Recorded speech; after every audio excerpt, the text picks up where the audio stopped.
High বন্ধুরা, কেমন আছো তোমরা সবাই? রক্সি আর হন্তু চ্যানেলে তোমাদের সকলকে স্বাগত।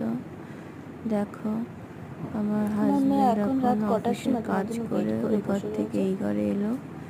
এখন রক্সি খাটে বসে রয়েছে, ওর সাথে খেলছে। মার আহ্লাদে ওর কোনো ঘুম নেই। দেখো রাত কটা বাজে একটু দেখো, 1:10 বাজে।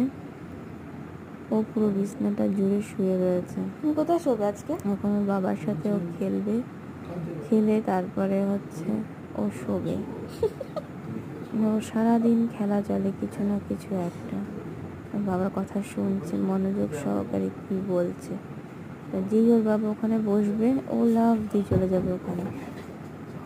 তারপরে যাবে, ওর বাবা বলছে যা তো খেলনাগুলো নিয়ে আয়, মুখে করে আর হাড্ডিটা নিয়ে আসবে। ব্যাস, তারপর ওর খেলা আরম্ভ। বাবার সাথে চলবে সারা রাত।